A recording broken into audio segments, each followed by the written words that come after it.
Alors, aujourd'hui, je vais te montrer une façon de mater l'adversaire lorsque tu as réussi à prendre un gros avantage matériel. Normalement, aux échecs, la partie ne se termine pas par un mat rapide. Normalement, aux échecs, tu commences par capturer des pièces à ton adversaire. Et si tu réussis à faire des échanges avantageux ou à capturer des pièces qui ne sont pas protégées, tu vas prendre ce qu'on appelle un avantage matériel. À un certain moment donné, ton avantage matériel va être tel que tu vas réussir à avoir, par exemple, une tour et une dame contre un roi qui va être complètement dénudé de toutes ses pièces. Je vais te montrer aujourd'hui à faire le mat, ce que j'appelle le mat du bulldozer. Pourquoi j'appelle ça le mat du bulldozer? Parce que ce que tu cherches à faire, c'est d'écraser le roi adverse sur le bord du jeu.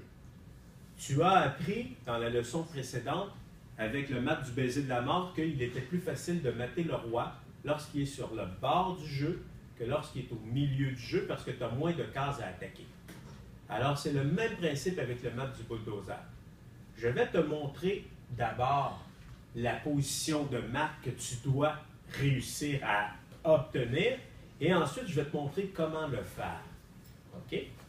Ce que tu veux, premièrement, c'est placer le roi sur le bord du jeu. Alors là, le roi il est sur le bord du jeu.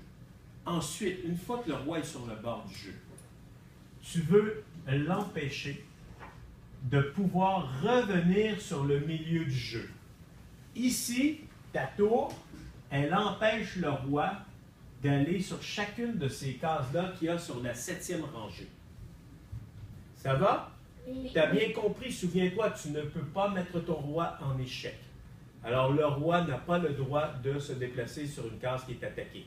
La tour attaque toutes les cases sur la 7e rangée. Tout ce qui te reste à faire, c'est d'attaquer cette case-là et de mettre le roi en échec. Alors, quand la dame ou une autre tour, ce mat-là peut se faire également avec 2 tours ou avec 2 dames. Là, je te le montre avec une dame et une tour. Alors, quand la dame, elle arrive ici, il y a un échec au roi. Le roi ne peut pas fuir sur ces 5 cases-là. Il n'y a aucune autre pièce noire qui peut intervenir. Alors, j'ai un échec au roi et le roi n'a pas de pif. Alors, il ne peut pas se défendre contre l'échec au roi. J'ai donc un échec et Mat. voilà. Là, maintenant, un adversaire normalement constitué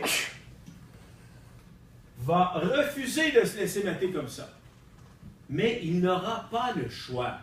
Tu peux le forcer à aller sur le bord du jeu en utilisant la technique suivante.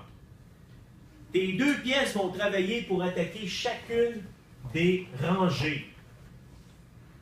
Fais attention, tu ne dois pas faire qu'une pièce va attaquer une rangée et qu'une autre pièce va venir, par exemple, attaquer une colonne. Parce que ça ne fonctionnera pas.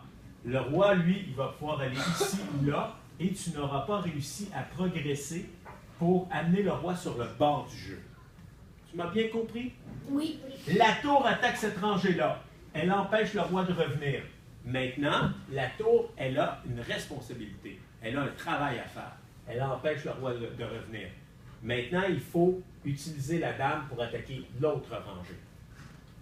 On n'attaque pas une colonne, on attaque le roi par la rangée. Alors, on amène la dame à quel endroit? Oui, monsieur. À A6.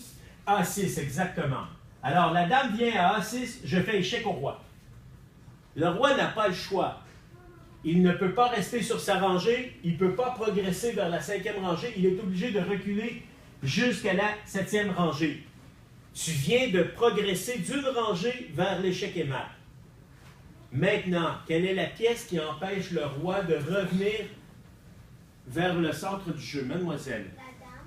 C'est la dame maintenant qui a la responsabilité d'empêcher le roi de revenir vers le centre du jeu. Alors, tu vas utiliser quelle pièce, mademoiselle? On va utiliser la tour. Et on va la mettre sur quelle case? Oui, toi. On va la mettre dans B7. Alors, on joue tour B7. Ça fait échec au roi. Là, le roi, il est un peu inquiet parce qu'il se rend compte qu'il va être obligé de jouer sur la dernière rangée. Il va jouer ici. Il va tenter le tout pour le tout. Il va attaquer la tour par la diagonale. Parce qu'il ne peut pas attaquer une dame, mais une tour, il ne peut pas l'attaquer par la colonne ou la rangée, mais il peut l'attaquer par la diagonale. Est-ce que vous êtes inquiet de cette attaque-là? Oui. Oui. Oui? Est-ce qu'il y en a qui ne sont pas inquiets du tout? Explique-nous pourquoi tu n'es pas inquiet, toi. Parce que tu qu'à déplacer la dame sur A8. Comme ça, si le roi... Excuse-moi, Clément. Je sais que tu as la bonne réponse. Moi, je te pose une question très précise. Écoute ma question. Est-ce que tu es inquiet que le roi puisse attaquer la tour ici? Dis-moi pourquoi tu n'es pas inquiet. Parce que ta tour, elle est défendue par... Elle est défendue, elle est protégée par la dame. Le roi ne peut pas se mettre en échec. Alors, il ne peut pas capturer la tour parce que s'il capturait la tour, il serait en échec par la dame. Alors maintenant, Clément, continue. C'est à la dame de jouer. Et on la place où? Au A8. On vient sur A8 et on fait échec au roi. Est-ce que le roi noir a du pif? Non. Il n'a pas de pif, c'est donc un... Échec et mat. C'est un échec et mat. Bravo les amis. Merci beaucoup.